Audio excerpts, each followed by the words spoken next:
Selamat malam, Assalamualaikum warahmatullahi wabarakatuh, Bapak Ibu. Waalaikumsalam warahmatullahi wabarakatuh. Seperti biasa, sebelum perkuliahan dimulai, alangkah baiknya kita berdoa terlebih dahulu. Berdoa menurut keyakinan masing-masing, dimulai.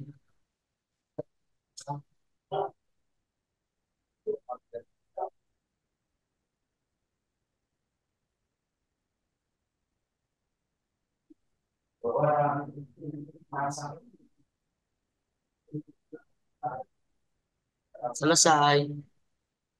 Di pertemuan 7, yaitu pertemuan terakhir, kali ini kita akan membahas mengenai mata rantai penyajian laporan keuangan. Semoga di pertemuan terakhir ini apa yang sudah disampaikan Ibu Satya bermanfaat dan diingat apa yang sudah disampaikan bisa membantu pekerjaan Bapak Ibu semuanya bisa Amin. diaplikasikan.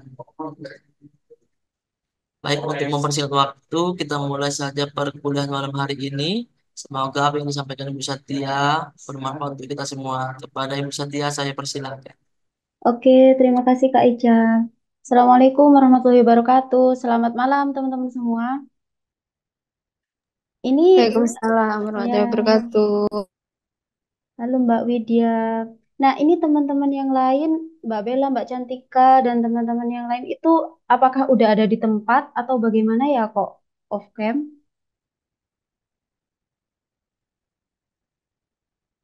Apalagi di jalan ya mereka? Sambil saya bantu on cam mereka ini. Oh, bisa tuh. Bisa, bisa. Oh ya, nah itu Mbak Tusnya ini bisa. Tapi Anda sambil kerja ini ya. Oh, masih bekerja. Oh, bekerjanya sampai malam ini. Oke lah, bisa saya mulai ya teman-teman ya, karena sudah waktunya sudah molor berapa menit nih? 20, hampir 20 menit. Nah, saya mulai, saya izin share screen. Nah, oke teman-teman, jadi hari ini adalah pertemuan terakhir kita ya teman-teman ya, pertemuan ke-7. Nah, untuk minggu depan kita sudah mulai UAS. Nanti di akhir pertemuan ini nanti saya spill soalnya.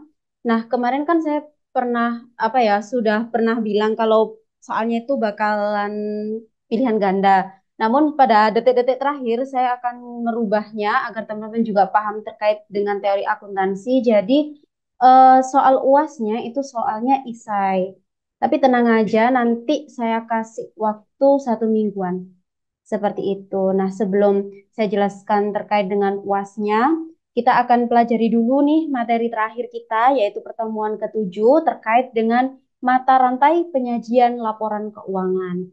Nah, apa saja yang dipelajari saat ini? Next. Nah, jadi yang akan kita pelajari hari ini ada beberapa tema, yaitu yang pertama terkait dengan mata rantai penyajian laporan keuangan, yang kedua elemen kunci untuk menjaga kepercayaan publik, yang ketiga struktur standar akuntansi yang ideal, yang keempat informasi tentang industri tertentu, yang kelima ada XBRL atau Internet untuk pelaporan keuangan, dan yang terakhir ada elemen kunci kepercayaan publik. Nah, sebelum kita masuk ke tema yang pertama terkait dengan mata rantai penyajian laporan keuangan, bisa teman-teman lihat di sini ada banyak sekali kalau teman-teman search di internet itu banyak sekali terkait dengan perusahaan yang melakukan manipulasi laporan keuangan. Misal teman-teman search manipulasi laporan keuangan itu banyak sekali jenis-jenis perusahaan yang keluar. Salah satunya contohnya ada Garuda. Itu terjadi pada tahun 2018-2019. Terus ada Waskita Karya. Waskita Karya ini malah baru-barusan aja telah terbukti melakukan manipulasi laporan keuangan. Terus ada 3 pilar atau Aisyah. Aisyah itu yang saya tahu ini tuh kejadiannya tahun 2017. Terus ada Indofarma, ini juga kasus terbaru. Terus Jiwasraya juga itu juga yang pernah rame di tahun 2020 sampai masuk ke berita kemana-mana sampai panjang banget ceritanya. Terus ada juga PT Hansen Internasional, itu manipulasi laporan keuangan pada tahun 2016. Terus ada juga PT KAI. PT KAI itu ini tuh udah lama banget ya teman-teman ya. Jadi dia itu melakukan manipulasi laporan keuangan pada tahun 2006. Nah, alhamdulillahnya saat ini baik tata kelola perusahaannya maupun pelayanannya dari Kai itu sudah berubah drastis dibandingkan dengan masa lalu sebelum tahun 2006 kayak gitu. Nah, terus juga ada Krakatau Steel. Krakatau Steel itu juga pernah melakukan manipulasi laporan keuangan.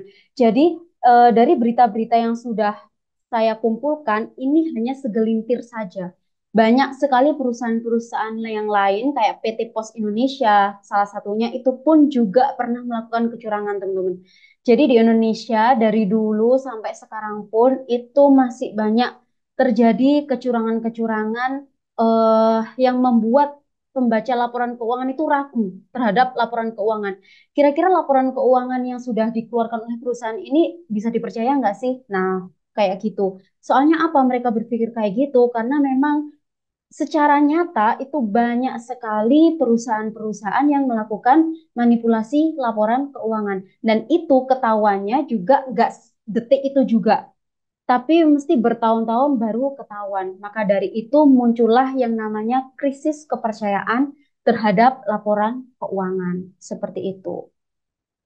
Nah, begini grafiknya teman-teman. Jadi bisa dilihat bahwa secara nyata ya teman-teman, baik di Indonesia maupun secara internasional, secara global itu masih banyak terjadi manipulasi laporan keuangan.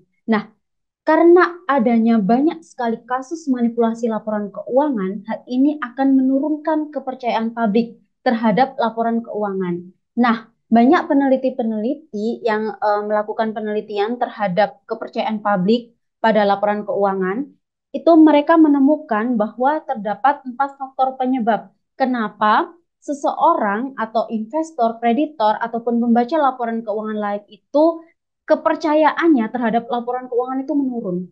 Nah, hal ini dikarenakan yang pertama adanya aspek penjaminan kualitas informasi yang masih belum bagus.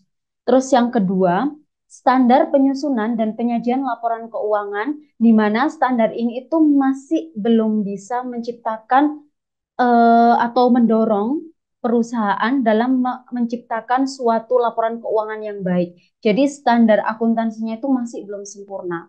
Terus yang ketiga yaitu regulasi. Regulasi biasanya diciptakan atau dikeluarkan oleh pemerintah, kan otomatis regulasi atau kebijakan yang dikeluarkan oleh pemerintah itu biasanya masih belum ketat. Terus yang keempat yaitu penggunaan teknologi yang masih minim. Nah, ini merupakan 4 faktor penyebab yang menjadikan pembaca laporan keuangan itu tidak percaya kepada laporan keuangan itu sendiri. Di samping aspek masih banyaknya terjadi manipulasi laporan keuangan. Seperti itu, teman-teman. Nah, dari faktor penyebab, keempat faktor penyebab ini, maka menurut penelitian atau menurut para ahli akuntan ya teman-teman ya, itu terdapat 4 aspek yang perlu diperhatikan. Jadi ada mata rantai penyajian laporan keuangan, ada lembaga penyusun standar, ada pengatur pasar, dan juga teknologi yang bisa dipakai. Nah, ini kita kupas satu persatu habis ini, teman-teman. Nah, oke, yang pertama terkait dengan mata rantai penyajian laporan keuangan. Maksudnya mata rantai penyajian laporan keuangan itu seperti apa sih? Jadi mata rantai penyajian laporan keuangan itu merupakan penjelasan terkait dengan siapa sajakah pihak-pihak yang berhubungan dengan penyajian laporan keuangan. Kayak gitu. Nah, ini ada tanda panah thread, tanda panah ke kanan. Nah, maksudnya adalah di sini penyajian laporan keuangan itu pertama kali dilakukan oleh pihak eksekutif. Nah, siapa sih pihak eksekutif itu? Pihak eksekutif itu merupakan pihak yang secara langsung berhubungan dengan penyajian laporan keuangan. Contoh kayak akuntan dan juga manajer. Nah, saya dan teman-teman itu merupakan pihak eksekutif jika kita bahasakan di dalam sebuah perusahaan. Seperti itu. Nah, terus dari eksekutif ini, dari akuntan dan manajer ini, penyajian laporan keuangan itu akan diteruskan kepada Dewan Direksi maupun Dewan Komisaris. Tujuannya untuk apa? Tujuannya agar Dewan Direksi dan Dewan Komisaris juga dapat membaca kira-kira hasil dari laporan keuangannya itu seperti apa. Dan tidak menutup kemungkinan Dewan Komisaris itu akan mengecek kira-kira laporan keuangan ini sudah benar apa enggak ya, atau ada kejanggalan kayak gitu. Nah, setelah sudah disaring oleh Dewan Direksi dan juga Dewan Komisaris, maka penyajian laporan keuangan ini akan diteruskan kepada auditor independen. Gunanya untuk apa? Yaitu gunanya untuk dikoreksi kira-kira apakah laporan keuangan yang sudah dibuat oleh seorang akuntan dan juga manajer itu ada salah saji atau tidak?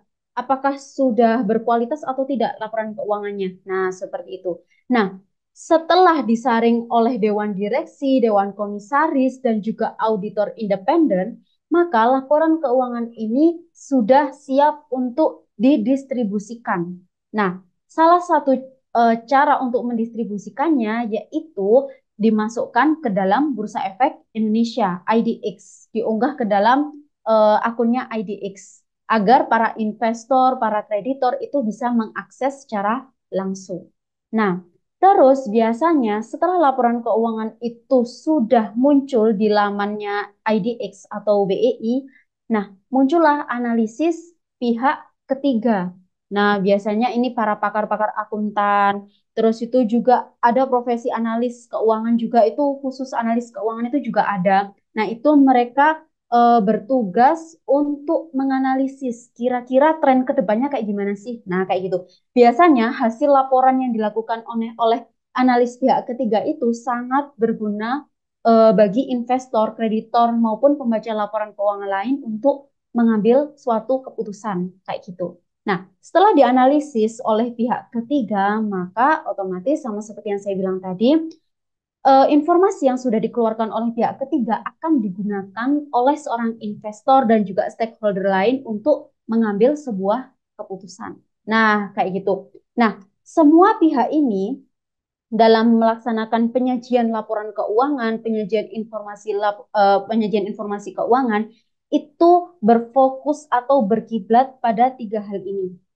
Jadi yang pertama terkait dengan penyusunan standar. Jadi dalam melakukan penyajian laporan keuangan, mereka berkiblat ke dalam standar akuntansi. Terus regulator pasar itu maksudnya itu regulasi-regulasi yang sudah dikeluarkan oleh pemerintah atau oleh lembaga-lembaga yang berkaitan kayak OJK dan juga BI. Nah, mereka berfokus pada hal tersebut.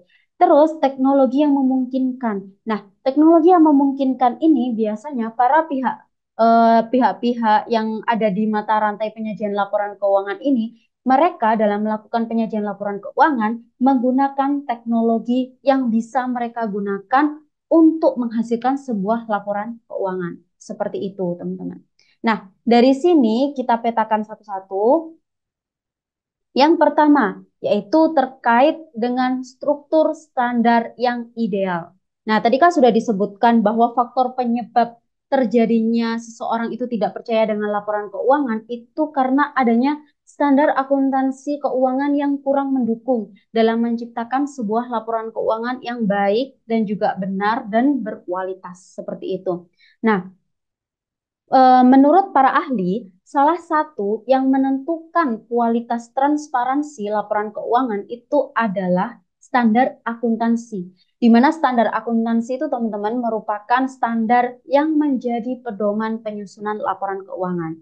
Nah, untuk menciptakan sebuah laporan keuangan, maka para ahli itu mengusulkan adanya 3 jenis standar akuntansi atau 3 lapis standar akuntansi.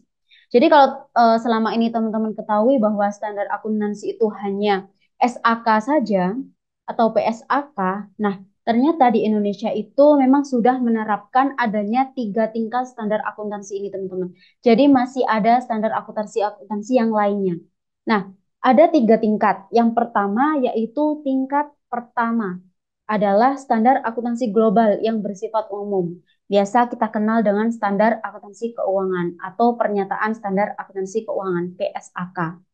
Terus tingkat kedua adalah standar akuntansi berbasis industri. Nah, jadi teman-teman di lapangan itu tiap industri itu memiliki kemungkinan penyajian laporannya itu berbeda-beda. Contoh ada industri farmasi, terus ada industri pertambangan, industri makanan dan minuman, itu ketiga-tiganya masing-masing dari perusahaan itu memiliki ciri khas masing-masing. Jadi tidak bisa hanya berfokus pada standar akuntansi keuangan secara global. Seperti itu.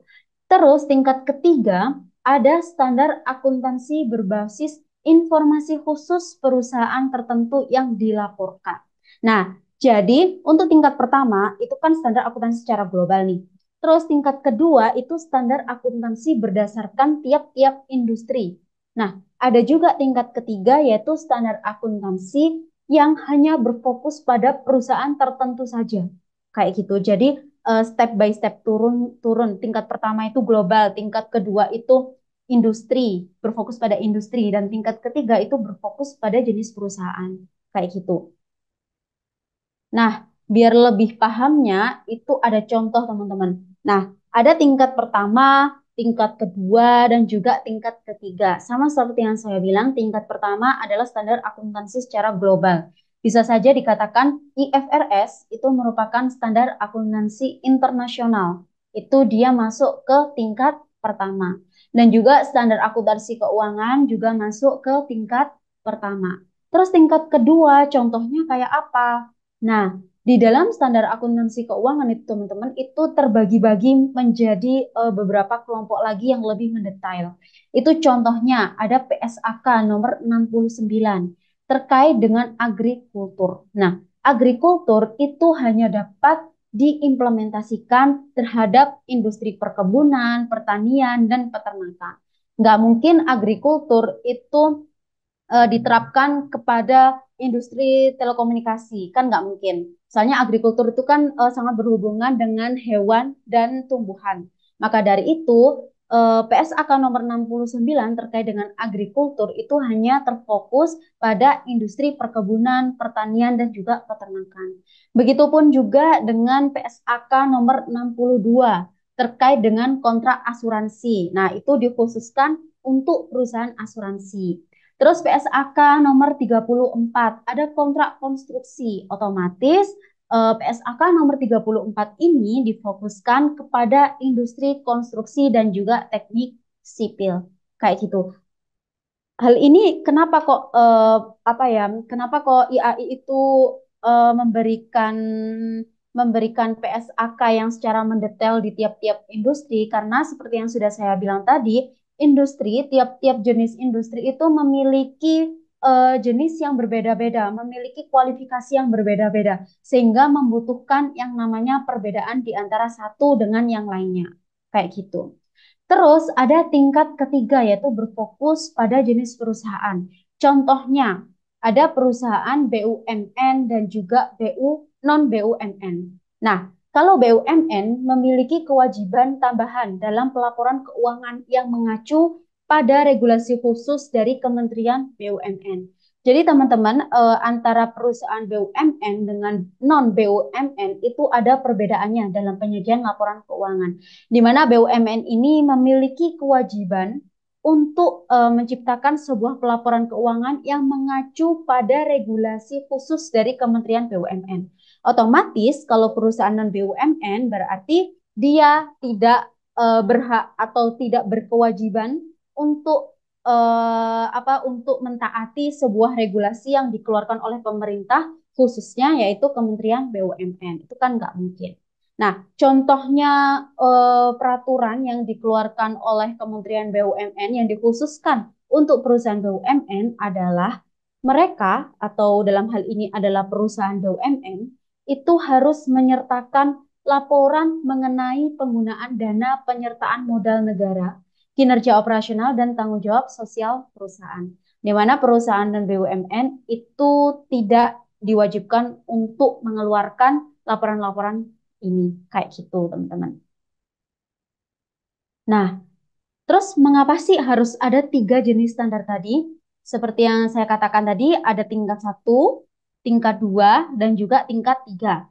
Tingkat satu berfokus pada standar akuntansi global, tingkat dua berfokus pada standar akuntansi keuangan industri, dan yang ketiga berfokus pada standar akuntansi keuangan informasi khusus di suatu perusahaan kayak BUMN dan non BUMN tadi. Nah, kenapa kok harus ada tiga jenis ini? Kenapa nggak cukup hanya satu standar akuntansi keuangan? Nah, ini ada empat faktor yang bisa menjawab mengapa harus ada tiga jenis standar akuntansi. Yang pertama, standar akuntansi itu penting, tetapi harus diingat bahwa standar akuntansi itu tidak dapat menjelaskan value driver yang justru banyak berasal dari non-keuangan. Nah, value driver itu apa? Value driver itu merupakan faktor kunci yang memiliki pengaruh signifikan terhadap nilai perusahaan. Jadi value driver itu merupakan sesuatu hal yang bisa jadi di satu perusahaan dengan perusahaan lain itu berbeda. Di satu industri dengan industri yang lain itu berbeda. Maka dari itu dibutuhkan adanya tiga jenis standar akuntansi keuangan. Terus yang kedua, value driver berbeda antara satu industri dengan industri yang lainnya. Yang ketiga, industri yang berbeda itu sering mengartikan dan mengukur suatu value driver secara berbeda. Terus yang keempat, perusahaan berbeda dalam satu sektor industri itu sering mengartikan dan mengukur value driver yang sama secara berbeda. Jadi intinya teman-teman, di setiap jenis perusahaan, di setiap jenis industri itu memiliki ciri khas masing-masing. Sehingga membutuhkan perlakuan khusus yang memang mewajibkan seseorang atau lembaga IAI itu menciptakan sebuah standar akuntansi yang dapat digunakan oleh mereka yang memiliki kualifikasi secara khusus. Nah, maka dari itu di akuntansi itu ada jenis tiga standar akuntansi.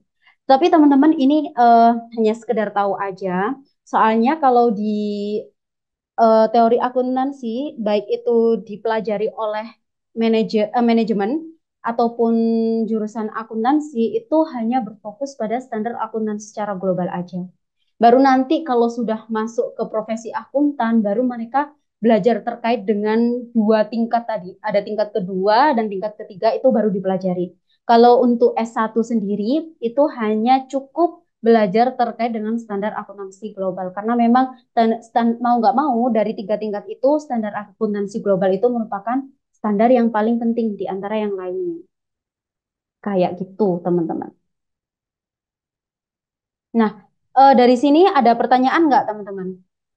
Atau saya kira untuk jurusan manajemen pasti butuh pemahaman lebih lanjut ya terkait dengan hal ini. Atau udah paham? Gimana, teman-teman?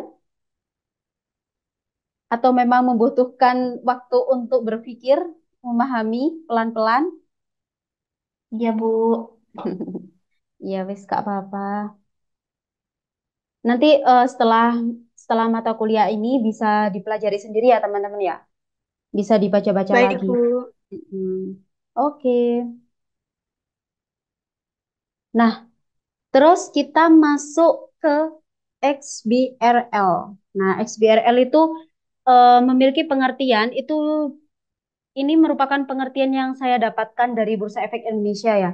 Pengertiannya itu merupakan bahasa komunikasi elektronik yang digunakan untuk transmisi dan pertukaran informasi bisnis yang menyempurnakan proses persiapan, analisis dan akurasi untuk berbagai pihak yang menyediakan dan menggunakan informasi bisnis. Nah, pengertian ini sangat rumit sekali teman-teman menurut saya. Intinya, XBRL itu merupakan sebuah digital reporting.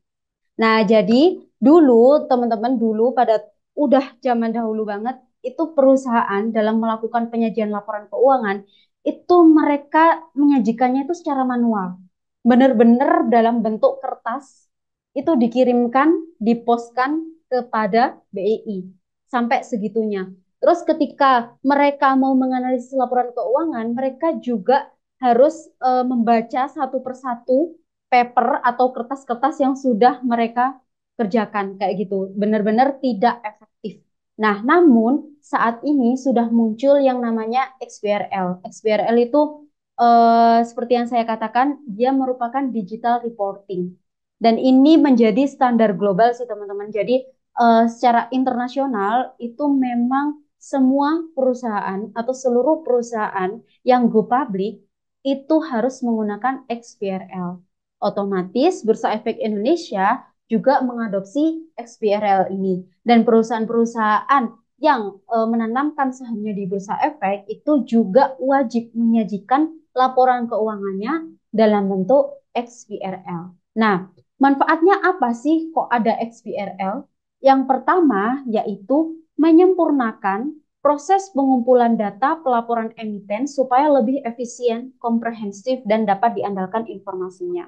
Udah jelas banget ya teman-teman ya, jika dibandingkan dengan laporan keuangan yang berbentuk kertas dan juga laporan keuangan yang berbentuk digital, itu kan lebih efisien, baik itu dalam penyajiannya, dalam membacanya, dalam menganalisisnya, itu akan lebih efisien menggunakan laporan keuangan yang sudah berbentuk digital. Kayak gitu. Terus yang kedua, meningkatkan daya saing produk-produk data yang ditawarkan kepada investor, institusi, dan juga swasta.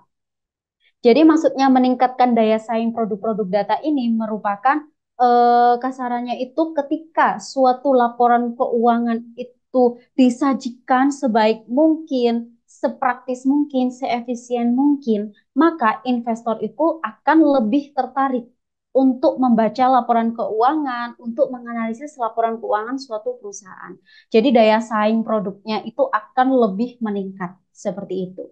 Terus yang ketiga, memperkokoh keterbukaan dan keutuhan informasi pasar modal, serta meningkatkan pelayanan untuk semua konsumen informasi pasar modal.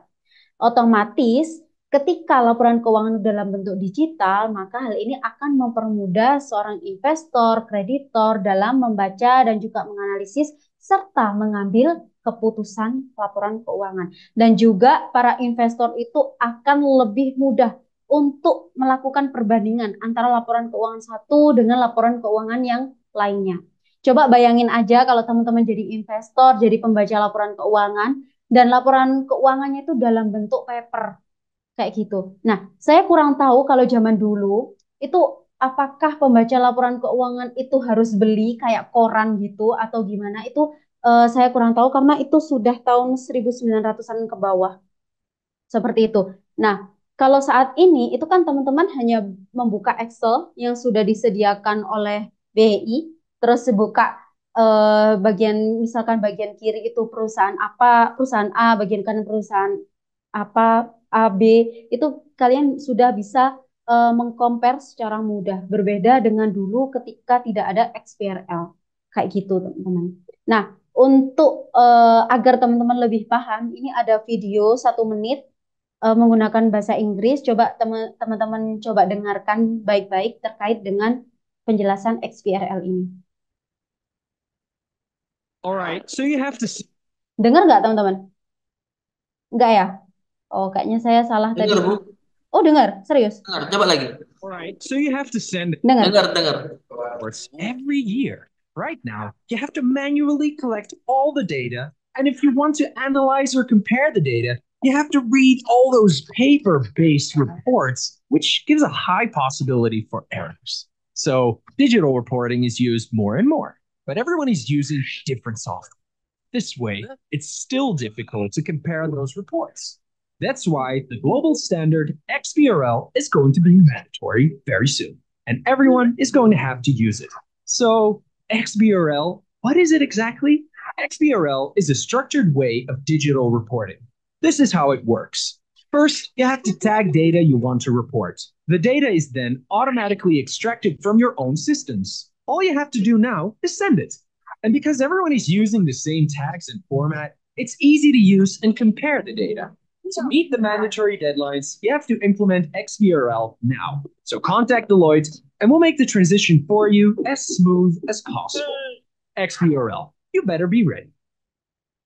Nah, coba lagi ya teman-teman ya. Alright, so you have to send out a lot of reports every year. Right now, you have to manually collect all the data, and if you want to analyze or compare the data, you have to read all those paper-based reports, which gives a high possibility for. Nah, ini kan menjelaskan bahwa dahulu perusahaan-perusahaan itu dalam melaporkan laporan keuangannya itu mereka mengumpulkan sebuah laporan keuangan dalam bentuk paper gini teman-teman. Dan pembaca laporan keuangan juga melakukan analisisnya itu pun juga dalam bentuk paper. Dan dalam video ini mengatakan bahwa cara ini itu sangatlah tidak efektif. Baik itu bagi perusahaan yang melaporkan keuangan maupun bagi pembaca laporan keuangan kayak gitu.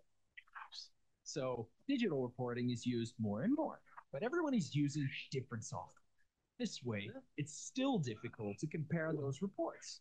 Nah, tadi menjelaskan selanjutnya itu mereka menjelaskan bahwa memang udah dulu itu sudah ada beberapa perusahaan itu yang sudah menciptakan sebuah sistem khusus untuk penyajian laporan keuangan.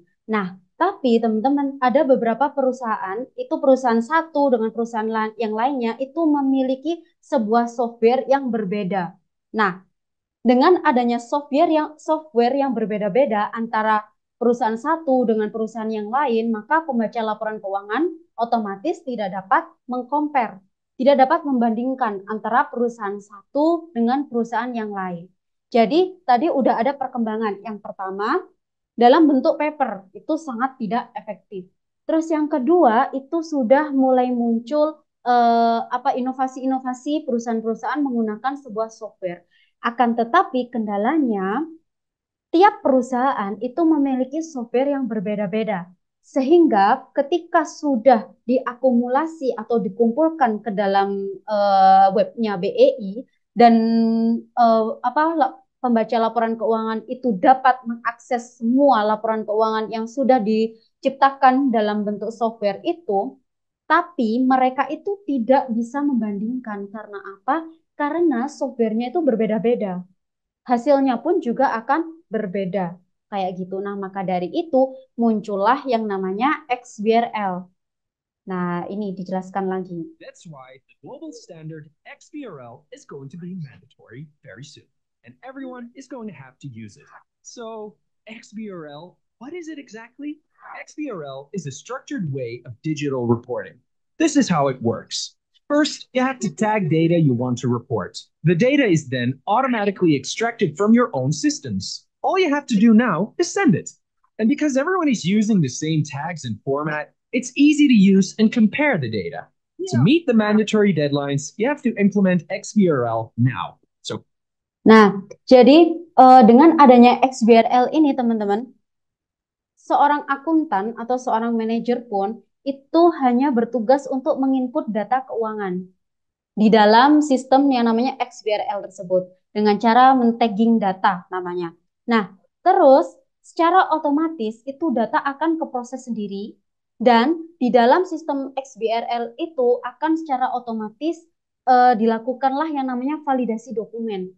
Jadi di dalam sistem XBRL itu dapat gini, misalkan ada suatu perusahaan yang menyusun sebuah laporan keuangan di dalam software XBRL kayak gitu ya. Nah, tetapi ternyata perusahaan tersebut melakukan kesalahan di mana laporan keuangannya itu tidak sesuai dengan standar yang sudah ada. Nah, maka dari itu XBRL akan secara otomatis mendeteksi adanya kesalahan tersebut. Kayak gitu. Jadi adanya XBRL itu sangat memudahkan sekali untuk menyaring kira-kira adakah informasi-informasi yang kurang relevan kayak gitu.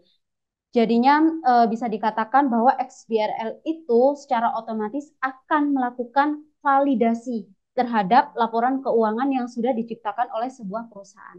Nah, ketika sudah divalidasi teman-teman ya, ketika sudah XBRL itu sudah mengatakan oke, sudah sesuai dengan standar laporan keuangan kayak gitu, maka XBRL itu akan secara otomatis mengirimkannya ke Bursa Efek Indonesia atau ke regulator atau pemerintah seperti itu teman-teman. Jadi kualitas informasi di dalam laporan keuangan sejak adanya XBRL itu lebih meningkat dibandingkan sebelumnya. Contact Deloitte and we'll make the transition for you as smooth as possible. XBRL, you better be ready. Nah, kayak gitu. Dari sini ada yang mau ditanyakan? Bu, XBRL itu sama kayak IRP kah? Apa-apa? Kayak sama apa? XBRL itu sama kayak IRP kah? Kalau bukan. XBRL, kalau ERP itu kan sistem yang terintegrasi di dalam suatu perusahaan gitu ya. Kalau XBRL itu lebih ke digital ini, digital reporting, Mbak. Kayak gitu. Kalau ERP itu biasanya kan di dalam satu perusahaan gitu kan. Nah, kalau XBRL itu kayak apa ya? Kasarannya tuh kayak dia itu sebuah software yang sudah disediakan oleh BEI, terus sebuah perusahaan itu diarahkan untuk menyusun laporan keuangan menggunakan sistem ini. Sehingga nanti hasilnya itu akan sama. Satu perusahaan dengan perusahaan lain, yang lain itu hasilnya akan sama, formatnya akan sama, kayak gitu. Sehingga pembaca itu akan lebih mudah untuk menganalisis dan mengcompare satu sama lain, kayak gitu sih Mbak, berbeda. Oh iya Bu, ngerti Bu. Ngerti. Oke. Ada yang lain sebelum saya lanjutkan? Oke, saya kira belum ya teman-teman ya. Nah, ini merupakan alur kerja. Ini saya dapatkan dari Bursa Efek Indonesia. Jadi adanya XBRL di dalam di tiap perusahaan itu memiliki standar akuntansi yang berbeda-beda. Tapi standar ya berbedanya itu sangat sedikit sih, sangat sedikit karena memang XBRL itu terfokus pada IFRS dan juga disesuaikan dengan standar akuntansi keuangan kayak gitu. Standar akuntansi keuangan Indonesia. Jadi step by stepnya itu yang pertama, regulator ini adalah IAI itu mengeluarkan yang namanya standar akuntansi dan pelaporan kayak gitu.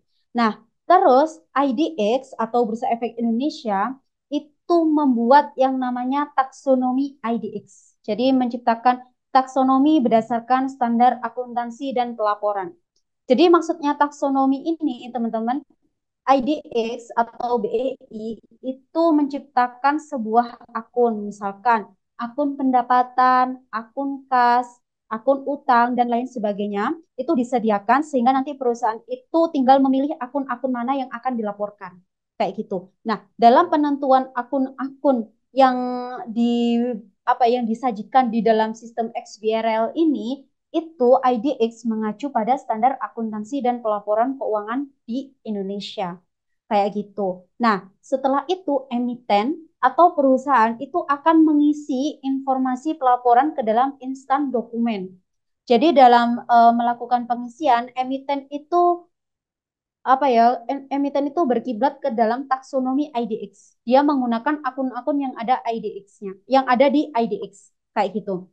Jadi terus ada pertanyaan, berarti kalau misalkan menggunakan XBRL, apakah perusahaan itu tidak perlu membuat laporan keuangan atau hanya perlu mencantumkan akun-akun saja?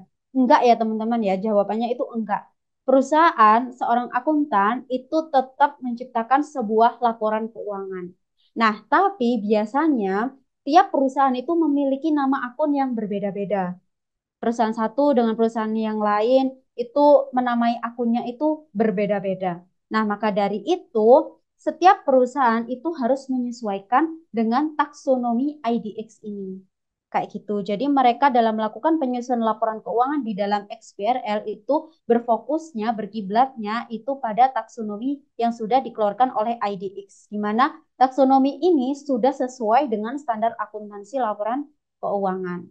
Kayak gitu. Nah, setelah emiten ini mengisi informasi pelaporan ke dalam instan dokumen, itu hasilnya itu yakni instan dokumen. Nah, tapi di tengah-tengah ini ada yang saya katakan tadi, ada yang namanya validasi, teman-teman. Jadi XBRL itu secara otomatis melakukan validasi, melakukan pendeteksian. Kira-kira ada ya, apakah ada kesalahan terkait dengan pencatatan? Apakah ada ketidakkonsistenan kayak gitu? Misalkan di dalam laporan keuangan itu mereka mengatakan bahwa pendapatannya sebesar 2 juta. Nah, tapi di catatan atas laporan keuangan itu pendapatannya menunjukkan 3 juta. Nah, ini kan berbeda, ini kan tidak konsisten. Maka hal ini dapat dideteksi oleh XBRL. Nah, ketika validasinya ditolak, maka perusahaan dapat memperbaikinya. Ketika validasinya itu sudah oke dari sistem XBRL, berarti laporan keuangan tersebut sudah siap publish ke dalam IDX. Kayak gitu. Nah, terus mengapa sih harus ada XBRL? Karena adanya permasalahan itu tadi, teman-teman. Jadi ketika sebelum adanya XBRL itu ada beberapa permasalahan. Yang pertama, data tidak akurat. Yang kedua, validasi data secara manual. Ya, kalau dalam bentuk paper itu kan pasti secara manual ya teman-teman ya. Maupun dalam bentuk software itu juga masih dilakukan validasi data secara manual oleh Bursa Efek Indonesia kayak gitu. Benar-benar sangat tidak efektif. Terus itu ada tantangan mengkonversi dan mengekstrak data berjumlah besar. Jadi setiap perusahaan sebelum ada XBRL itu mereka itu melakukan ekstrak data dalam jumlah itu yang sangat besar sehingga hal itu apa ya dapat mengganggu adanya proses pelaporan keuangan dari perusahaan ke IDX kayak gitu. Terus adanya kebutuhan otomasi pemeriksaan dan perbandingan data dan kebutuhan fleksibilitas isi pelaporan dan presentasi. Nah, terus dengan adanya permasalahan-permasalahan ini, maka solusinya adalah dimunculkannya, diciptakannya yakni XBRL. Nah, manfaatnya apa? Manfaatnya memastikan data sudah akurat, validasi otomatis seperti yang sudah saya katakan tadi, dan meningkatkan efisiensi biaya. Jadi ternyata ketika ketika perusahaan itu melaporkan sebuah laporan keuangan dalam bentuk kertas atau mereka menggunakan sistem sendiri, itu biayanya itu lebih membengkak dibandingkan dengan ketika mereka itu menggunakan XBRL. Jadi untuk saat ini XBRL itu benar-benar sangat membantu bagi perusahaan dan juga IDX untuk menyajikan sebuah laporan keuangan yang baik. Kayak gitu, teman-teman. Nah, terus pertanyaannya, apakah XBRL dapat menggantikan peran auditor? Tadi kan sudah saya jelaskan bahwa XBRL itu secara otomatis melakukan validasi ya terhadap kesalahan-kesalahan yang ada di dalam laporan keuangan. Terus pertanyaannya, apakah peran auditor itu sudah tidak penting lagi ketika sudah ada XBRL kayak gitu? Nah, ini saya kasih waktu untuk teman-teman. Saya minta tolong kepada teman-teman untuk mencari jawaban ini. Kira-kira apakah XBRL itu dapat menggantikan peran auditor ya untuk saat ini? Seperti itu. Saya kasih waktu 15 menit untuk teman-teman mencari informasi terkait dengan hal ini. Kayak gitu. Cukup ya 13 menit teman-teman? Cukup. Oke, sambil memahami terkait dengan apa itu XBRL, teman-teman juga bisa mencari jawaban ini.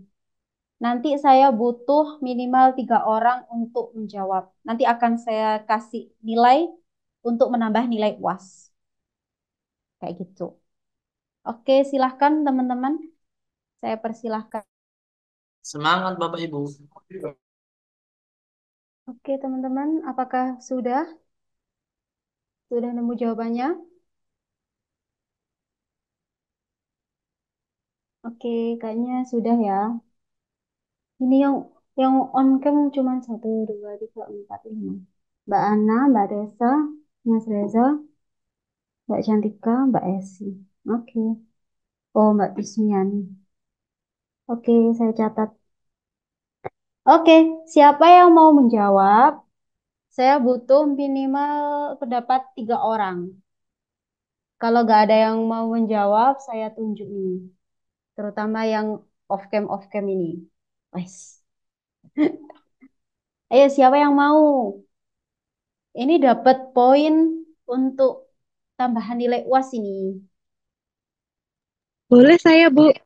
Oke, Mbak Cantika sama Mbak Esi. Siapa dulu Mbak Cantika? Boleh. Oke, gimana Mbak? Ya, ini tadi baca beberapa artikel, terus Hmm. menyebutkan kalau sebenarnya auditor tuh masih tetap penting, Bu. Karena XBRL dan auditor tuh malah jatuhnya malah saya baca itu jadinya malah kolaborasi. Jadi saling enak gitu dari pembagian tugas. Kayak gitu. Kalau XBRL kan tadi seperti yang Ibu jelaskan juga itu kan standar internasional gitu ya Bu, yang ini mengelola dan menyajikan data keuangan secara elektronik kayak gitu.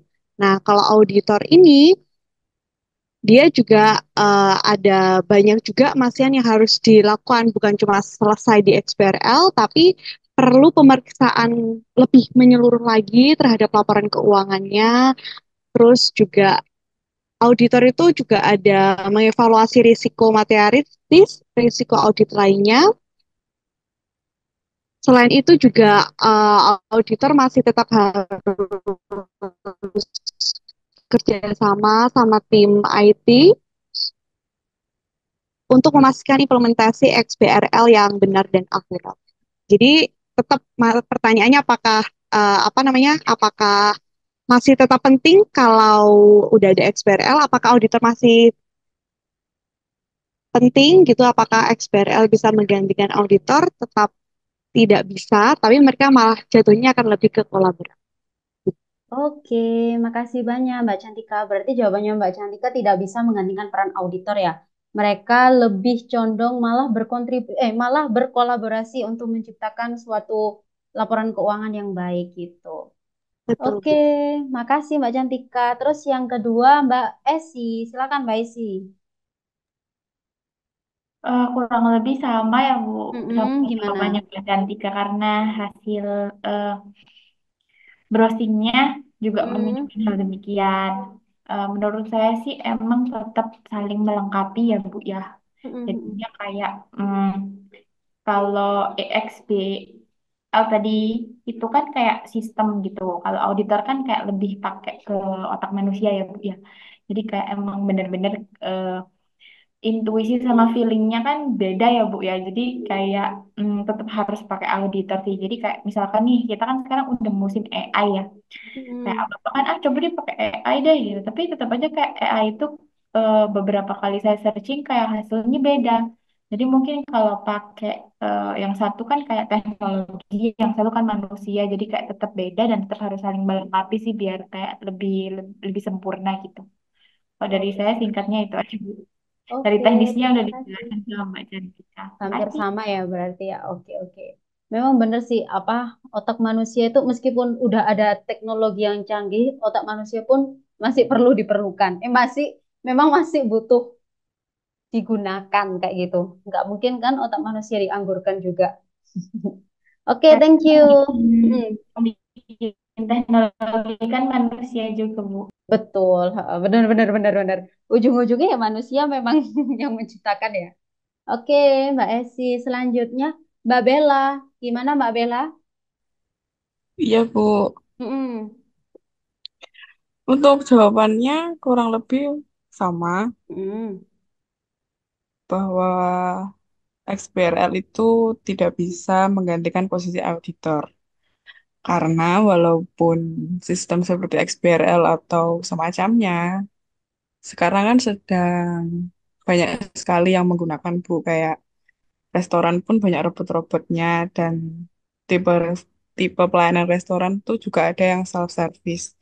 Tapi sistem seperti XBRL dan lainnya diciptakan untuk membantu pekerjaan kita sebagai manusia, bukan untuk menggantikan pekerjaan kita.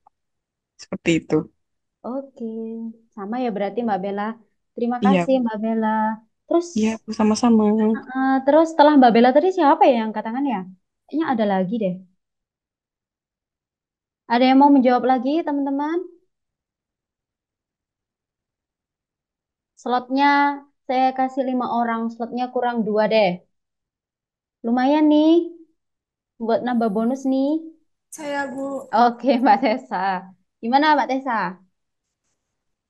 Ya, jadi Hmm. kesimpulan yang saya tarik sama juga seperti yang teman-teman sampaikan bahwa XBRL ini sebenarnya tidak bisa menggantikan sepenuhnya posisi audit.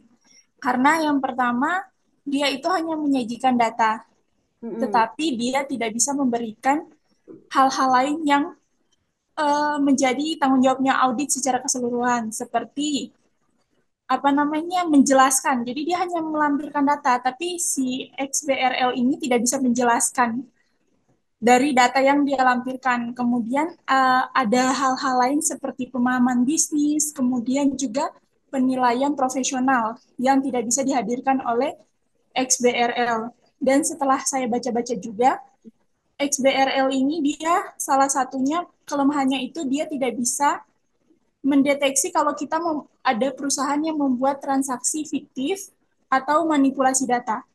Makanya ini masih membutuhkan peran besar auditor untuk kemudian memang mereka harus mengecek secara lapangan, secara transaksinya, juga prosedurnya secara substantif juga, dan juga tes pengendalian internal. Kemudian yang terakhir, XBRL ini masih belum bisa memberikan jaminan. Jadi tetap seperti yang mungkin sudah disampaikan di pembelajaran sebelum-sebelumnya, bahwa opini audit itu menjadi hal yang penting untuk kemudian disampaikan kepada masyarakat yang akhirnya bisa mendapatkan kepercayaan dari para investor atau pemangku kepentingan. Seperti itu, sekian, terima kasih. Oke, Mbak Tessa, terima kasih. Terus, ada yang mau lagi? BTW, Mbak Bella kenapa nggak pernah on cam? Saya sampai nggak tahu wajahnya Mbak Bella, BTW. Karena di kantor, Bu. Oh, nggak boleh, Pok. Iya, sambil nyambi kerja soalnya. Sebenarnya nggak apa-apa, Mbak. Nanti kan kita mau foto. Nanti Insya bisa Allah, tuh Bu. di on cam. Oke, oke. Saya sampai lupa loh, apakah Mbak Bella pernah on cam atau enggak? Jawabannya tidak pernah, Bu. Nah, itu kan. Jadi saya nggak tahu ini Mbak Bella atau bukan. Gitu. Oke, oke, nggak apa-apa lah. Nanti on cam ya, Mbak ya. Insya Allah, Bu. Oke, kurang satu, guys.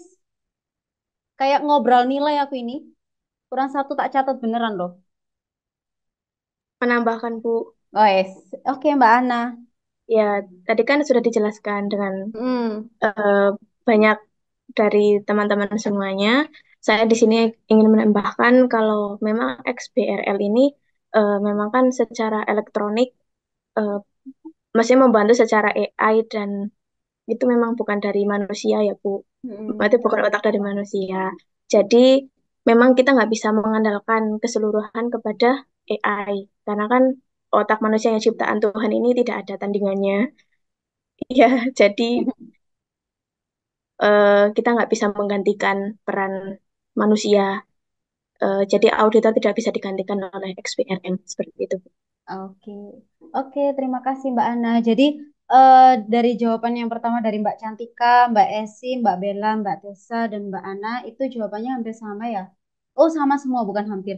Oke, Mas Gangsar, mau jawab? Ya Bu, mau jawab. Oh ya wes, oke. Silakan Mas. Gimana? Kalau kalau menurut saya Hmm? bisa agak kurang bisa tergantikan ya Bu, kalau apa editornya itu. Karena kan kalau XBRL itu kan dari sistem Mm-mm. elektronik gitu kan. Elektronik kan suatu saat pasti mungkin ada trouble atau ada apa kayak gitu kan. Pasti ada sesuatu, ada data yang kurang pas atau mungkin ada kekeliruan saat memasukkan kayak gitu kan, tidak bisa diganti. Aku jadi nanti masalahnya di akhir jadinya kalau misalkan dari manusia sendiri kan kemungkinan lebih teliti ketika memasukkan suatu data sehingga meminimalisir uh, kesalahan yang kurang diinginkan seperti itu. Oke, oke. Berarti sama ya Mas ya. Intinya kalian berenam, teman-teman berenam itu menjawab bahwa memang XBRL itu tidak dapat menggantikan peran auditor. Gitu. Terima kasih Mas Gangsar. Nah, oke. Jadi teman-teman saya juga setuju ya terkait dengan jawaban Mbak Cantika, Mbak Esi, Mbak Bella, Mbak Tessa, Mbak Ana, dan juga Mas Gangsar. Saya juga setuju bahwa memang sebuah sistem XBRL itu memang tidak bisa menggantikannya peran auditor. Karena apa teman-teman? Kalau di lapangan, di prakteknya, auditor itu ada dua pekerjaan. Yang pertama yaitu mengaudit laporan keuangan, dan yang kedua ada yang namanya audit kepatuhan. Jadi audit kepatuhan itu mereka menilai apakah mereka dalam hal ini adalah perusahaan itu dalam menjalankan operasionalnya sudah sesuai dengan regulasi, apakah sudah sesuai dengan SOP dan lain sebagainya. Jadi di dalam sebuah perusahaan itu tidak hanya laporan keuangannya saja yang harus diaudit, tapi juga terkait dengan kepatuhan, terkait dengan operasionalnya mereka. Mereka menjalankan perusahaan itu apakah sudah benar atau enggak. Nah, itu juga butuh diaudit. Nah, terus juga saya juga setuju dengan Mbak-mbak dan Mas sekalian bahwa sebuah XBRL itu memang solusi untuk menciptakan sebuah laporan keuangan yang lebih efisien, efektif, dan juga berkualitas. Namun, bukan solusi yang sempurna. Kenapa kok bukan solusi yang sempurna? Tadi sudah dijelaskan oleh Mbak Tessa dan kawan-kawan bahwa yang pertama, sebuah sistem XBRL itu tidak bisa mendeteksi yang namanya manipulasi laporan keuangan. Tidak bisa mendeteksi adanya transaksi fiktif. Karena apa? Karena memang kan kita yang memasukkan data. Kalau di awal data itu sudah salah, angka-angkanya itu sudah dimanipulasi oleh perusahaan, maka si sistem juga tidak bisa menilai bahwa itu merupakan manipulasi kayak gitu. Terus juga teman-teman, sebuah perusahaan, seorang akuntan dan juga manajer di perusahaan-perusahaan itu kan mereka memiliki otak yang sangat cemerlang. Pasti orang-orang pinter banget di sana itu. Nah, maka dari itu mereka melakukan manipulasi laporan keuangan itu nggak ecek-ecek. Jadi mereka itu pasti akan membuat laporan keuangan yang susah banget dideteksi. Baik itu oleh auditor, apalagi oleh sistem kayak gitu. Jadi memang di sini itu sebuah sistem XBRL itu cuman hanya bisa memvalidasi terkait dengan kayak kekonsistenan. Seperti yang sudah saya jelaskan tadi, kayak misalkan di laporan keuangan pendapatannya 2.000 atau 2 juta. Di CALK-nya itu 3 juta. Nah, ini baru bisa dideteksi oleh XBRL. Tapi kalau adanya manipulasi keuangan dan itu sudah dibawa dari data awal yang dimasukkan ke dalam XBRL, itu otomatis XBRL juga tidak bisa mendeteksinya. Kayak gitu, teman-teman. Jadi memang meskipun sudah ada XBRL yang bisa memvalidasi terkait dengan kualitas laporan keuangan, tapi memang masih tetap dibutuhkan yang namanya pengawasan. Baik itu pengawasan dari internal perusahaan sendiri, baik dari auditor maupun dari pemerintah. Juga masih butuh yang namanya regulasi-regulasi terkait dengan regulasi-regulasi yang dikeluarkan oleh pemerintah. Terus juga dibutuhkan budaya integritas yang kuat. Jadi kalian nih orang-orang manajer, calon-calon manajer itu ketika sudah masuk di perusahaan, ketika kalian itu sudah mendapatkan tanggung jawab di dalam suatu perusahaan, otomatis kalian memiliki tanggung jawab untuk menciptakan suatu budaya yang baik. Jangan sampai di perusahaan kalian itu budayanya jelek, kebiasaan tidak jujur, kebiasaan manipulasi, dan lain sebagainya. Itu jangan sampai. Kayak gitu. Nah, dari situ ada yang mau ditanyakan, teman-teman, sebelum saya lanjut sedikit materi kita?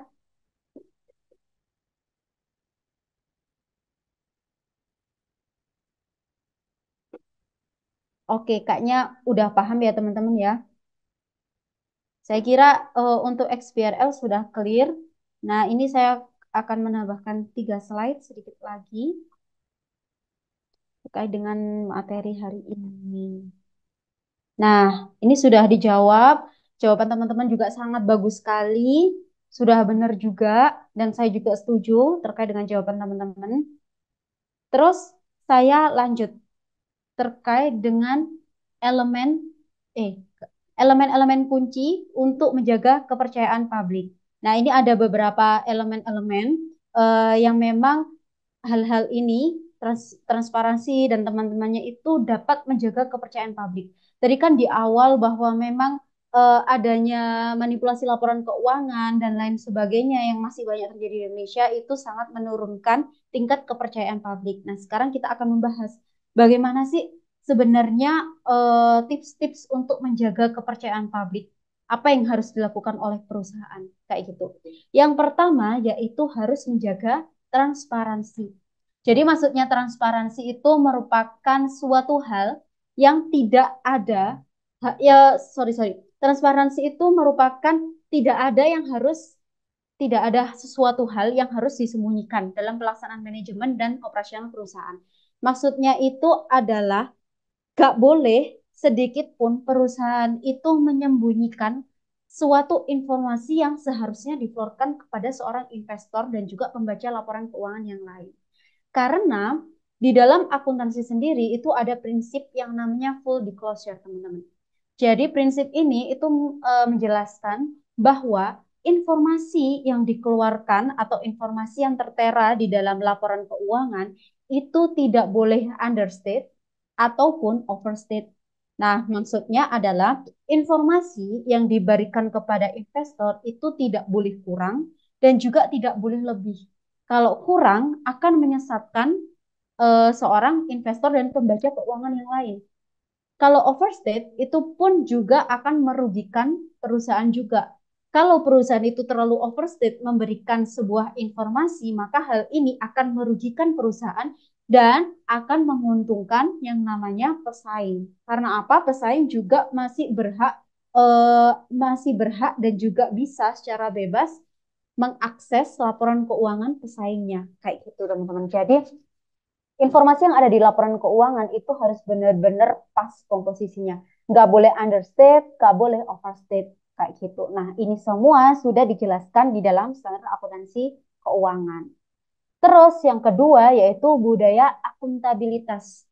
Budaya yang selalu menyiapkan bukti dan data pendukung atas segala kebijakan dan tindakan yang dilakukan. Nah, jadi teman-teman di dalam suatu perusahaan itu butuh menciptakan yang namanya budaya akuntabilitas. Jadi tiap pekerjaan, tiap transaksi, tiap hal yang dilakukan oleh perusahaan itu harus ada buktinya dan bukti itu harus disimpan seperti itu. Dan kebijakan atau tindakan itu harus sesuai dengan aturan, wewenang, kekuasaan, dan tujuan organisasi. Contohnya membuat pernyataan pembenaran atau representation letter. Karena apa teman-teman? Kenapa kok harus diciptakannya sebuah budaya akuntabilitas? Karena ketika seorang auditor datang ke dalam perusahaan kita, ke perusahaan kita itu pasti akan ditanyakan, transaksi ini buktinya mana? Kebijakan ini kenapa kok kamu kenapa kamu menetapkan kebijakan ini? Dan buktinya apa? Alasannya apa? Seperti itu. Karena auditor itu benar-benar pihak yang sangat mendetail sekali ketika mengecek sebuah laporan keuangan ataupun sebuah pelaksanaan operasional yang dilakukan oleh sebuah perusahaan seperti itu. Maka dibutuhkan yang namanya budaya akuntabilitas. Terus yang ketiga yaitu integritas manusia. Nah, ini pun juga hal-hal yang sangat penting banget karena manusia itu mau nggak mau dia merupakan kunci utama dalam pembangunan sebuah budaya, dalam pembangunan sebuah transparansi dan lain sebagainya.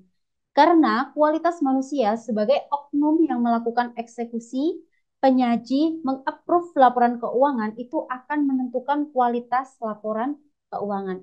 Jadi yang menentukan kualitas laporan keuangan sama seperti teman-teman katakan tadi, itu yang menentukan adalah manusia. Sistem itu tidak bisa dikatakan 100% dapat menghasilkan kualitas laporan keuangan yang baik. Mau nggak mau memang kuncinya ada di manusia kayak gitu. Dan IT dan dan IT dan lain sebagainya itu tuh software dan lain sebagainya itu tugasnya hanya membantu kita, tidak bisa menggantikan manusia seperti itu.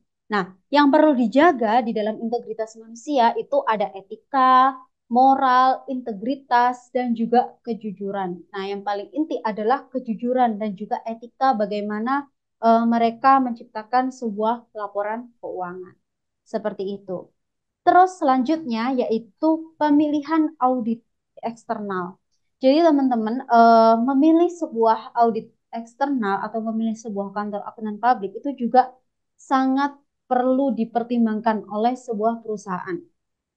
Kalau teman-teman perhatikan bahwa perusahaan-perusahaan besar, ya perusahaan-perusahaan go public itu sebagian besar mereka itu pakai KAP Big Four. Ada EY, Deloitte, KPMG, dan lain sebagainya. Itu merupakan KAP besar dan sudah apa ya? Dan kualitasnya itu kayak sudah diakui di seluruh dunia bahkan kayak gitu. Terus adanya rotasi auditor. Jadi bagaimana caranya perusahaan itu menjaga kepercayaan publik? Salah satunya yaitu perusahaan harus secara rutin melakukan rotasi terhadap auditor. Maksimal 6 tahun, itu sesuai dengan regulasi. Tapi alangkah baiknya perusahaan itu melakukan rotasi audit itu 2 tahun sekali, 3 tahun sekali, dan lain sebagainya. Karena apa? Semakin lama rotasi audit yang dilakukan oleh perusahaan, maka hal tersebut akan mengikat sebuah hubungan antara perusahaan dan juga auditor. Dan hal ini akan memberikan kecurigaan bagi pembaca laporan keuangan.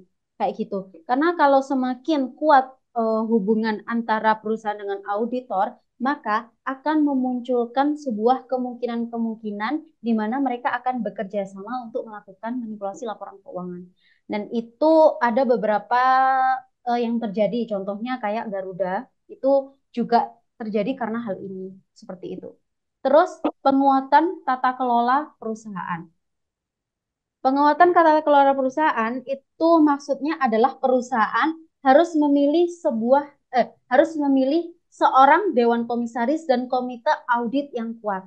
Jadi dalam memilih sebuah dewan komisaris, memilih sebuah dewan direksi dan juga komite audit, itu mereka harus benar-benar memilih seseorang yang kompeten di bidangnya. Jangan sampai memilih dewan komisaris itu karena mereka saudara atau gimana, itu jangan sampai, karena itu sangat mempengaruhi banget. Terus adanya kebijakan whistleblowing system. Nah, ada yang tahu whistleblowing system, teman-teman? Ada yang tahu? Oke, jadi whistleblowing system itu merupakan sistem yang biasanya disediakan oleh perusahaan untuk memberikan wadah kepada pegawai-pegawai yang ingin mengeluarkan unek-uneknya. Kayak misalkan saya dan Mbak Esi satu perusahaan gitu ya. Kita sama-sama pegawai nih, kita sama-sama pegawai, sama-sama seorang akuntan. Nah, ketika membuat laporan keuangan, Mbak Esi ini melakukan kecurangan laporan keuangan. Nah, saya mengetahui hal tersebut. Nah, otomatis ketika saya ada di perusahaan besar, saya apa ya, secara mental itu saya takut untuk memflorkan hal tersebut. Nah, maka dari itu sebuah perusahaan itu biasanya memberikan yang namanya whistleblowing system, di mana kita sebagai pengadu itu dapat mengadukan kecurangan-kecurangan yang dilakukan oleh rekan kita tanpa mencantumkan nama kita. Jadi secara anonim. Misalkan saya tahu Mbak Esi melakukan kecurangan. Ini misalkan ya Mbak ya. Ini misalkan Mbak Esi melakukan kecurangan. Nah, saya akan mengisi atau saya akan menggunakan whistleblowing system untuk mengadukan tindakan yang dilakukan oleh Mbak Esi tanpa menyebutkan saya yang mengadu. Kayak gitu. Jadi, saya bisa mengatakan bahwa ada rekan yang namanya Esti Yulita yang melakukan kecurangan di tanggal ini, buktinya ini, dan lain sebagainya. Dan perusahaan nggak akan tahu kalau yang mengadu adalah saya. Kayak gitu. Itu whistleblowing system itu gunanya untuk melindungi identitas yang mengadu. Intinya kayak gitu. Dan itu sangat membantu seorang auditor, sebuah perusahaan untuk mendeteksi terjadinya kecurangan yang ada di dalam perusahaan. Kayak gitu. Terus ada penggunaan IT yang andal. Jadi ada sistem akuntansi terintegrasi. Nah, semua informasi itu dapat diakses dan dianalisis secara real time oleh berbagai departemen. Jadi ini kayak ERP ya kalau nggak salah ya. Kalau misalkan saya salah bisa dibenarkan ya teman-teman ya. Jadi sistem akuntansi terintegrasi itu biasanya gini, kalau di perusahaan itu kan ada departemen-departemen yang berbeda. Di setiap departemen itu pasti akan mengeluarkan sebuah informasi laporan keuangan kayak gitu. Nah, ketika sebuah perusahaan itu tidak memiliki sistem akuntansi yang terintegrasi, maka akan banyak sekali kejanggalan-kejanggalan atau akan banyak sekali celah untuk melakukan manipulasi laporan keuangan ketika semua laporan keuangan dari departemen satu dengan departemen lainnya dikumpulkan jadi satu. Kayak gitu. Nah, maka dari itu dibutuhkan yang namanya sistem akuntansi terintegrasi. Jadi departemen satu dengan departemen lainnya itu sama-sama bisa saling mengakses, bisa saling melihat kayak gitu. Nah, ketika digabungkan maka hal tersebut akan meminimalisir terjadinya korupsi, salah, memanipulasi laporan keuangan atau pencatatan salah saji. Kayak gitu teman-teman, dan itu sangat dibutuhkan. Dan yang saya tahu perusahaan-perusahaan besar sudah mulai menggunakan sistem akuntansi terintegrasi ini.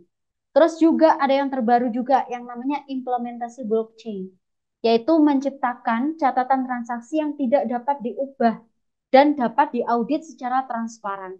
Jadi ketika suatu perusahaan itu menggunakan blockchain, ketika sudah menulis sebuah transaksi, ketika sudah input sebuah transaksi itu tidak dapat diubah sama sekali oleh berbagai pihak kayak gitu. Nah, kalau misalkan belum ada blockchain, jadi masih ada kesempatan bagi oknum-oknum tertentu untuk mengotak-atik atau memanipulasi laporan keuangan.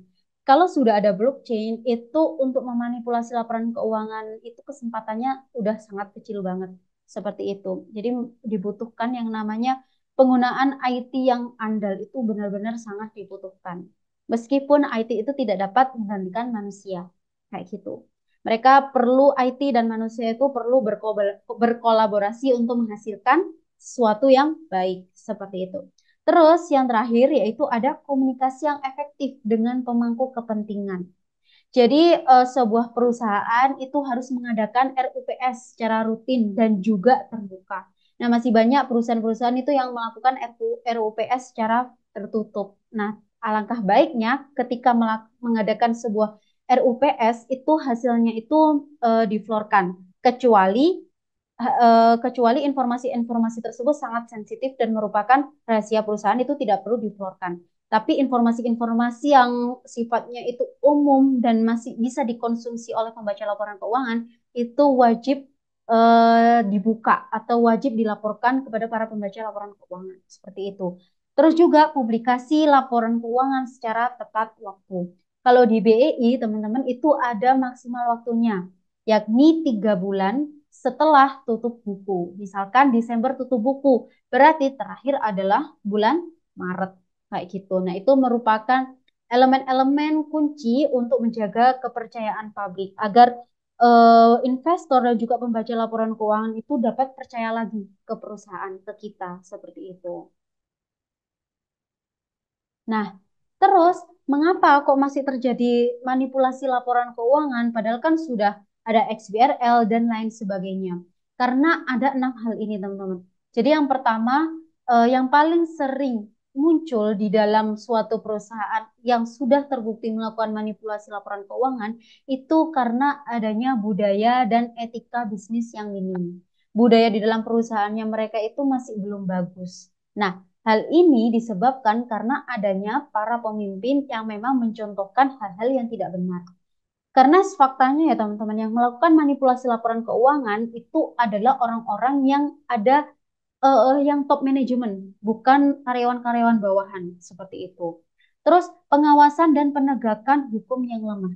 Sebenarnya di Indonesia sendiri regulasi pemerintah itu sudah sangat banyak dan dan sudah sangat jelas gitu teman-teman. Tapi sayangnya penegakan hukumnya yang masih lemah. Kalau ada seseorang yang melakukan korupsi, yang melakukan manipulasi laporan keuangan, itu hukumannya masih tidak sebanding dengan keuntungan yang mereka dapatkan. Kayak gitu. Terus adanya kompleksitas bisnis. Biasanya kompleksitas bisnis itu dapat dijadikan peluang oleh para akuntan, oleh para manajer atau oknum-oknum tertentu untuk melakukan manipulasi laporan keuangan. Semakin kompleks suatu bisnis, maka semakin gampang untuk dimanipulasi. Kayak gitu. Terus keterbatasan kapasitas auditor. Nah, ini pun juga masih menjadi problem bahwa memang para auditor itu masih banyak auditor terutama auditor pemerintah itu kapasitas capability-nya, kemampuannya itu masih di bawah rata-rata. Jadi mereka itu tidak bisa secara maksimal melakukan audit baik itu di sektor pemerintah maupun di sektor swasta sehingga otomatis tindakan kecurangan itu akan lolos dengan sendirinya kayak gitu. Terus tekanan dari pemegang saham dan juga manajemen. Nah, ini biasanya seorang akuntan dalam melakukan kecurangan laporan keuangan itu pasti ditanya, kenapa kamu melakukan kecurangan? Karena adanya tekanan dari manajemen. Misalkan seorang manajemen itu memberikan target yang sangat tinggi bagi seorang akuntan. Akuntan mau nggak mau harus meningkatkan sebuah laba laporan keuangan kayak gitu. Nah, ini juga sering terjadi dan ini merupakan salah satu faktor utama mengapa seseorang itu melakukan kecurangan, yakni karena adanya tekanan, terutama tekanan dari atas kayak gitu. Terus penggunaan teknologi yang tidak memadai. Nah, biasanya masih banyak perusahaan-perusahaan itu yang belum mengimplementasikan blockchain dan lain sebagainya. Dan ini masih menjadi PR bagi perusahaan untuk menciptakan suatu teknologi yang memang itu memadahi dan juga dapat meningkatkan kualitas informasi laporan keuangan. Seperti itu, teman-teman. Nah, dari sini apakah ada pertanyaan? Ini slide terakhir saya sih. Kalau tidak ada, saya lanjutkan menjelaskan terkait dengan UAS, teman-teman. Begitu. Bu, yang whistleblowing tadi Ah, itu kan ah, kita bisa melaporkan rekan kita yang mungkin melakukan kecurangan. iya. Tapi bisa nggak sih Bu, itu sebenarnya yang melakukan kecurangan itu kita, tapi kita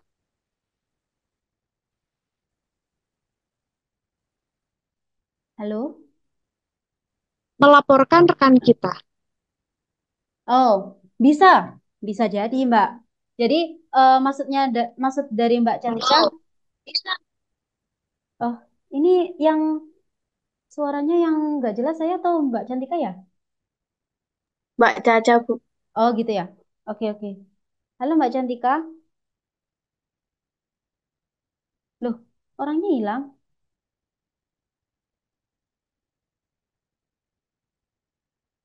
Ya, gimana saya jelasinnya ya?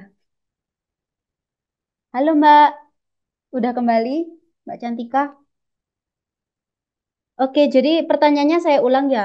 Gimana kalau apakah bisa, misalkan saya yang melakukan kecurangan, tapi saya malah menuduh balik teman kita, kayak gitu. Nah, itu juga kemungkinannya sangat besar, Mbak. Maka dari itu, sebuah perusahaan itu tidak apa ya, tidak serta-merta tidak serta-merta percaya dengan laporan tersebut. Kayak gitu. Nah, di dalam whistleblowing system itu sudah memiliki tahap-tahapnya tersendiri, Mbak. Jadi, ada misalkan saya melakukan kecurangan, tapi saya malah melaporkan Mbak Cantika. Ini loh ada teman yang namanya Cantika melakukan kecurangan, padahal aslinya itu saya yang melakukan kecurangan.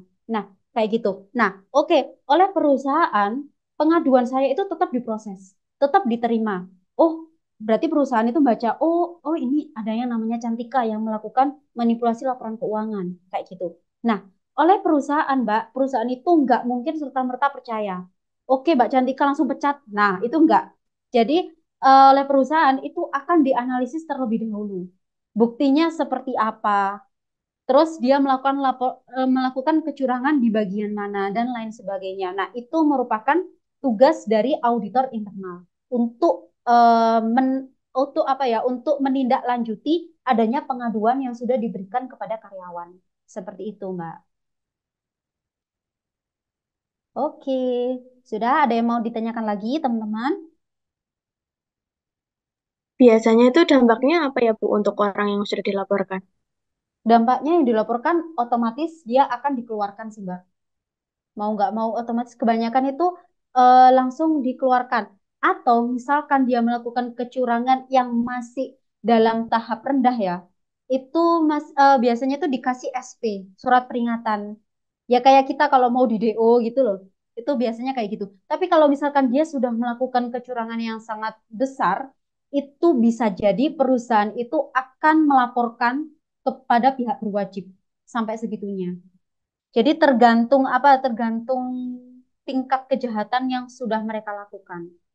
Kan otomatis sebuah perusahaan itu kan nggak mungkin mau kan, misalkan perusahaan itu rugi miliaran dan mereka hanya menindaklanjuti, hanya mengeluarkan karyawan tersebut. Kan itu nggak mungkin. Pastinya perusahaan itu akan melaporkan karyawan tersebut kepada pihak yang berwajib. Kayak gitu. Baik, Bu, terima kasih. Oke, sama-sama. Ada lagi sebelum saya share soal UAS? Oke, ada lagi teman-teman?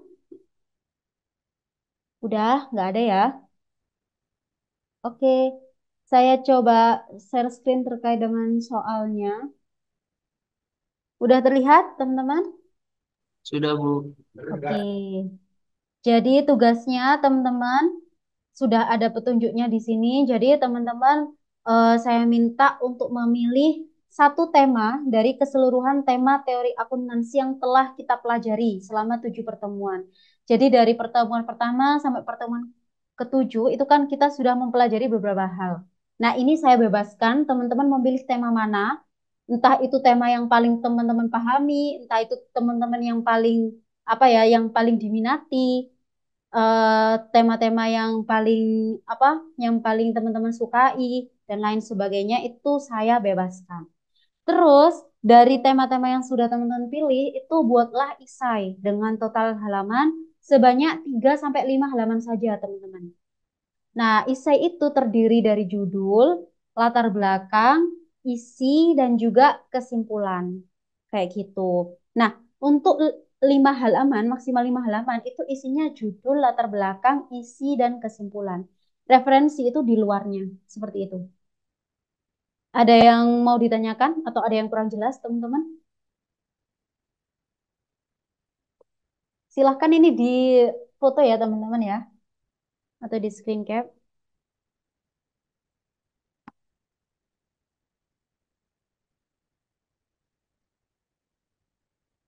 Misal teman-teman mau ngambil, aduh sorry, teman-teman ngambil tema XBRL atau terkait dengan manipulasi laporan keuangan, terkait dengan tujuan laporan keuangan dan lain sebagainya, terkait dengan rangka konseptual, terkait dengan sejarah akuntansi dan lain sebagainya itu saya bebaskan. Yang terpenting nanti isainya, pure isainya itu dari judul sampai kesimpulan itu saya kasih range 3 sampai 5 halaman. Dan jangan lupa disertakan referensi yang teman-teman dapatkan.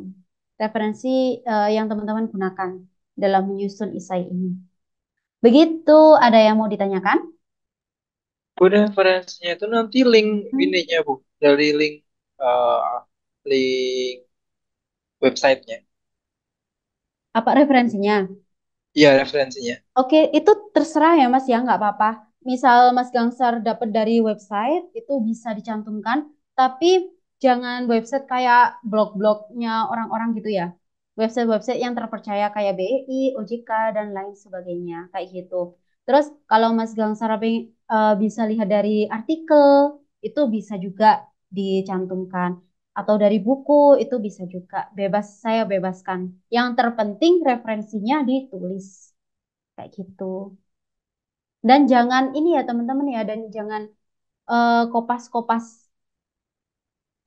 Maksimal plagiarisme 25%. Oh ya, belum saya tulis di sini. Weh, wes koyo skripsi guys. Nggak apa-apa, latihan-latihan. Cuman 3 sampai 5 halaman kok. Begitu ya. Oh ya, sama juga hasil Turnitin-nya itu silahkan dilampirkan setelah referensi. Maksimal 25%. Jadi langsung di bawahnya gitu, Bu. Iya. Format filenya apa, Bu? Format filenya PDF. Penulisan dan lain-lain berarti nggak usah bebas aja, Bu? Nggak usah, bebas aja. Baik, terima kasih, Bu. Tapi Bu, jangan font 20 ya. 25%, Bu. Kenapa? Yang 25% tadi apa ya? Turnitin, Mbak Elsi. Apa? Turnitin. Oh iya, oke. Oke. Pengecekannya websitenya bebas ya, Bu? Bebas. Bebas. Sebentar. Ini aja deh. Tak pastikan ya untuk formatnya Times New Roman 12 fontnya. Jangan-jangan nanti kalian 14, 16 gitu kan. Gimana gitu. Terus ya itu aja deh. Terserah kalian nanti. Nanti saya lebih melihat konteksnya sih. Seperti itu. Ada yang mau ditanyakan lagi?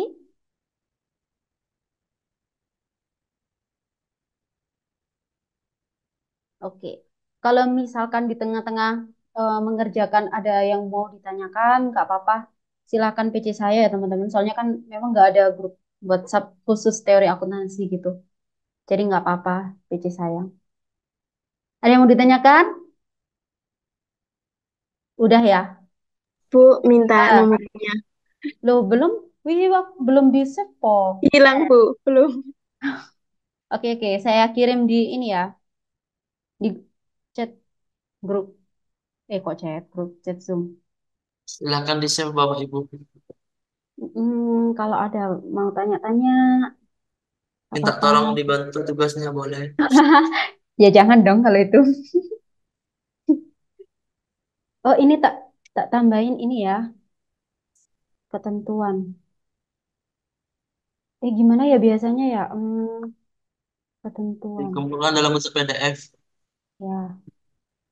Font Eh, eh, eh. 10 apa 12 Bu? Ini nih. Terus fontnya, apa? Times New Roman. Times New Roman New Roman, fontnya 12. 12, spasinya 1,5. Wow, wakeh guys. Nggak satu. Terus, apa lagi nih yang kurang? Ini, apa lagi ya? Oh, ininya. Apa sih Mas namanya? Legal. Layout, layout. Ih, 4 Bu kayak, ya. kayak skripsi banget sih. Iya. Udah gini. Udah jelas ya teman-teman? Ada yang mau ditanyakan? Nanti ini minta tolong ya Kak Ical untuk apa ditaruh di Google Classroom. Iya, baik Bu. Oke. Saya posting hari ini. Sampai sini. Biar teman-teman bisa begadang. 1 minggu Bu ya. 1 minggu. Berarti terakhir Tanggal 7. terakhir tanggal 7. Tanggal Tanggal 7. 7, 2, 3, 5, 9 gitu ya biasanya ya. Iya Bu. Enak banget itu teman-teman. 3 sampai 5 halaman aja 1 minggu. Tapi juga ada Minimal UTS yang 3 lainnya ya. minimal 3 halaman. Oh, Minimal minimal tiga 5 halaman. halaman, maksimal 5 halaman. Oh, jadi kalau 3 halaman nilainya B. Dan saya lihat konteksnya kok. Kalau nilainya B, kalau dia 2 halaman. Tuh, saya baik hati kok kalau terkait dengan nilai. Apalagi teman-teman yang sering on cam, teman-teman yang sering ngomong, wah itu nilainya udah plus-plus sih. Nah, ini karena hari terakhir teman-teman yang belum pernah on cam, On cam. silahkan on cam. Iya, minimal 1 kali Bu ya. Minimal 1 kali, Kedua. guys.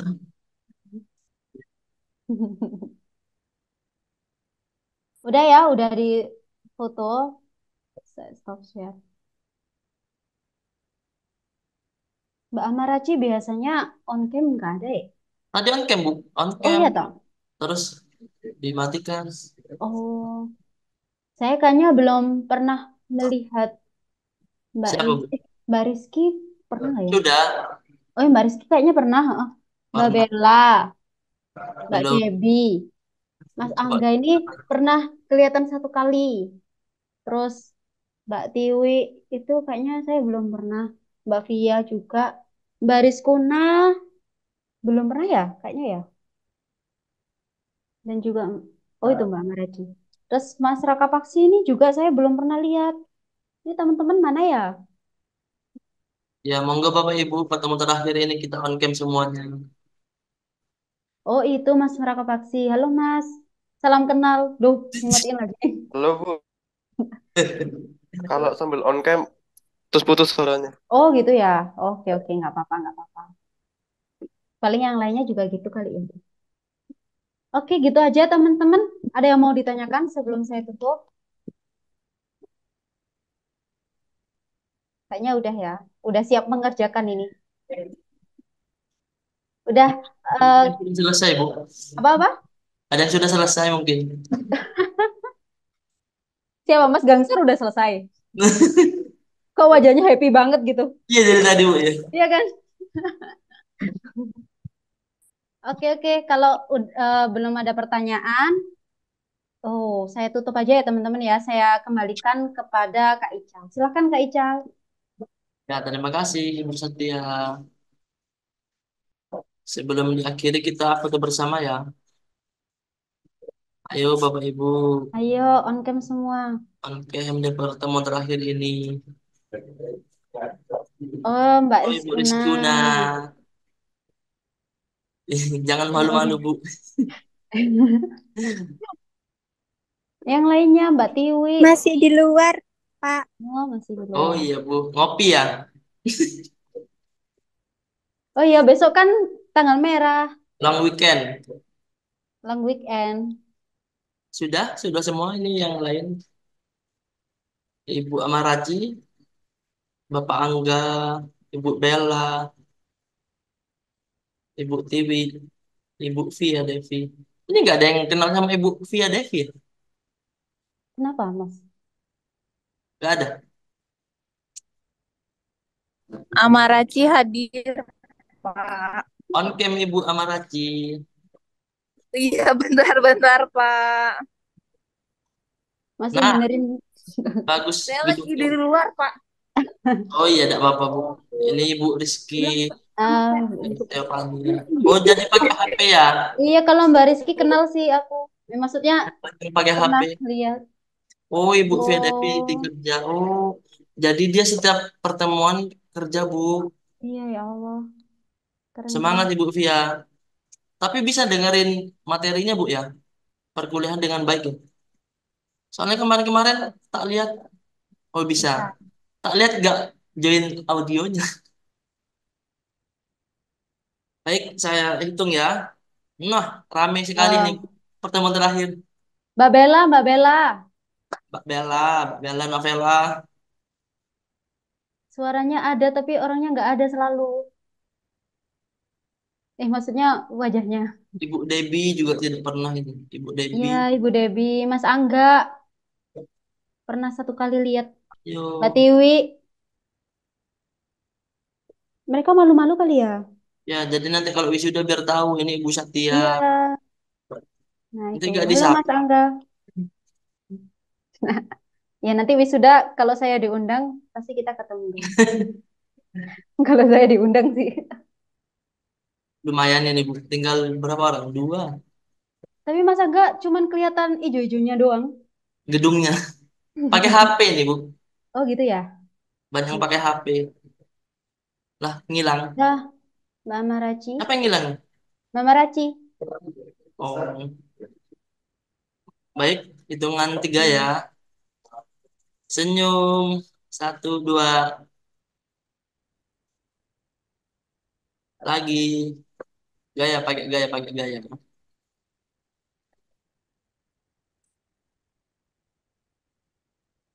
Satu, dua.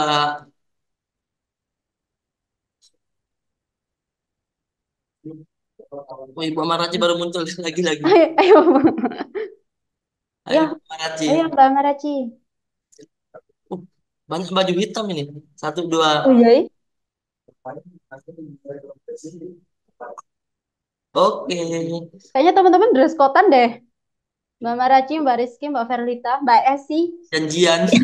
Ya, Pak Bu. Reza, Mbak Aula. Hitam-hitam. Baik. Bapak Ibu, jangan lupa dikerjakan uasnya ya sebelum tanggal 7.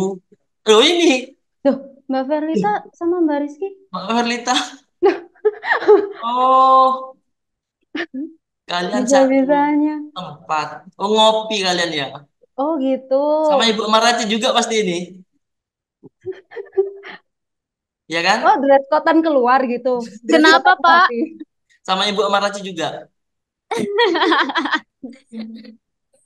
Sudah kuduga. Baik, have fun. Siapa? Baik, bisa kita akhiri pertemuan hari ini. Semoga uasnya tidak sulit ya Bapak Ibu. Tidak. Terima kasih Ibu Satya dan juga Bapak Ibu semua yang sudah bergabung pada malam hari ini. Semoga bermanfaat selama 7 pertemuan yang kita sudah lewatin. Wassalamualaikum warahmatullahi wabarakatuh. Selamat malam. Waalaikumsalam warahmatullahi wabarakatuh. Selamat Waalaikumsalam. malam Terima kasih, Bu. teman-teman. See you. Makasih banyak Ibu dan Pak Satya. Halo. Sama. Terima kasih semuanya.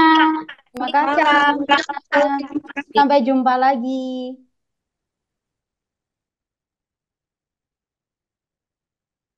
Terima kasih, Pak. Sama-sama, Bu Rizkuna.